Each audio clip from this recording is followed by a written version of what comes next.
Okay, this could have been really amazing. Today I wanted to talk about Trek to Yomi, a cinematic action-adventure title inspired by old samurai flicks, and I gotta say, it pulls off its inspirations well, and I appreciate its story and presentation, although in terms of gameplay, I think the game can be really rough, so without further ado, let's just get into the review. The first thing I wanted to talk about is presentation, and as you can tell, the game is in black and white, and typically I'm not a fan of games that are monochrome or have a limited color palette, because they give me this feeling of sensory deprivation and I need to take a break from playing them for too long. But I didn't get that sensation with Trek to Yomi because it makes a good use of contrast and lighting. There's the perfect balance of deep blacks, grays, and whites, so the image never looks washed out or blown up. So it makes it really easy to distinguish what's what. I can tell what's a character, object, the environment, foreground, background, the path ahead, and so on. I also like that the game has these fixed cinematic camera angles, and they remind me of old school Resident Evil or games like Onimusha, except it's a lot more scenic and beautiful. Some of the screens are really eye-catching, especially because of how beautifully rendered the environments are. I really like the sound design as well. I enjoy the voice acting, and when you couple this with the music that incorporates Japanese woodwind and strings, it creates a very authentic experience. On top of that, the game makes good use of ambient sounds as well, whether it's the padding of your footsteps, wood creaking, wind howling, or running water.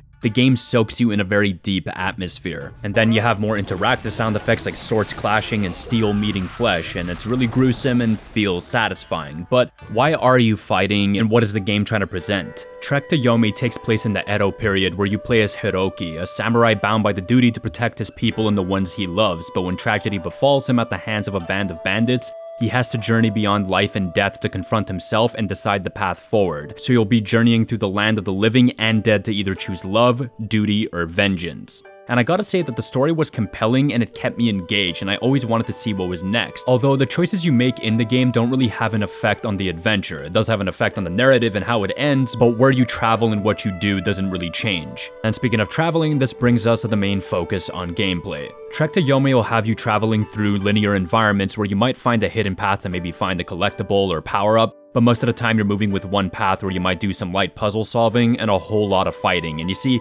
this is the aspect of the game that'll probably divide a lot of people. There's gonna be individuals who don't mind the combat so much and they'll just enjoy the story, whereas some people really do prefer a very smooth gameplay experience and might think this game is dog shit. As for me, all I can say is that the combat in this game feels very janky and clunky, and I did sort of get used to it, but there's just a lack of consistency when it comes to things like animations and hit detections, and you especially see this when parrying in the game. Now, parrying is pretty important, but it just doesn't feel that good. The timing of it just varies wildly. Now, of course, having to time parries for different enemy types makes sense, but that's not what I mean. For example, if I compare it to a game like Sekiro, that game has different enemies with different attack patterns that you need to learn, except the timing window for when you press the button is always consistent. It's not the case here for Trek to Yomi. It feels all over the place. And you can sort of find the groove for it, but it still just looks really weird when you do a parry, and sometimes it just doesn't connect properly, yet it still plays the animation as if you parried well. It just feels really off.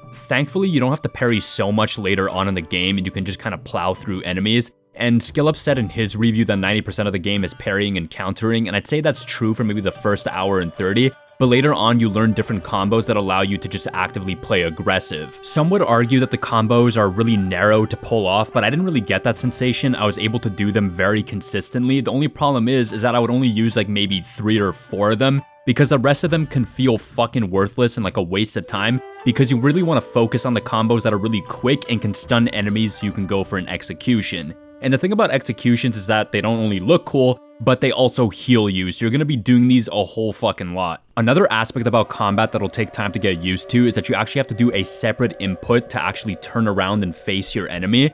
And at first, it kind of sucks, but soon you'll get abilities that allow you to block any incoming attack from any direction, as well as to turn around with an attack that can even allow you to stun the enemy so you can go for an execution. So once you get used to this, you can pretty much plow through the game without issue, except it really starts to break when you get to the boss fights, and all I can say about them is that they're fucking horrible. They range from being brain dead easy because you can stun lock them or just parry them to death, to being really frustrating because you can't parry them whatsoever and they don't get stunned at all, so you actually have to focus on dodging, except this game is nowhere near accurate or smooth enough to actually allow for this. because half the time I can't tell what the hell is going on, like what the fuck even killed me here. And that's the thing, any sense of frustration or difficulty I felt is not because the enemies are difficult themselves, it's just because I can't tell what the hell is going on with this game half the time. I played the game on hard mode, but I don't even know if it would have made much of a difference if I played on the other difficulties, aside from maybe taking less damage and dealing more. But that doesn't make me ignore the fact that the combat is really messy. Speaking of difficulties, when you finish the game, you unlock the difficulty mode known as Kensei, where everything besides bosses is a one-hit kill, including yourself, and conceptually, I think that's really cool, and I was playing a portion of the game using that difficulty,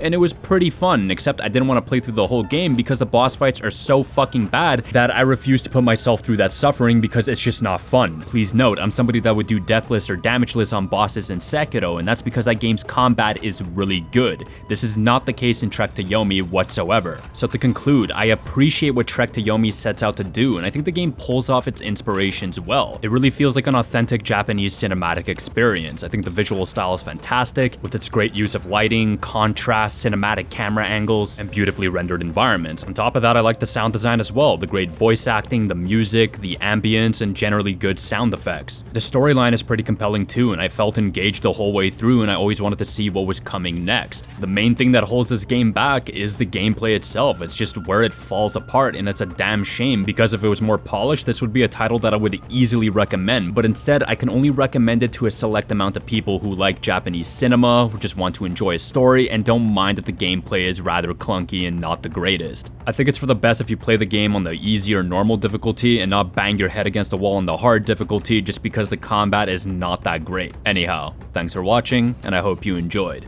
Peace.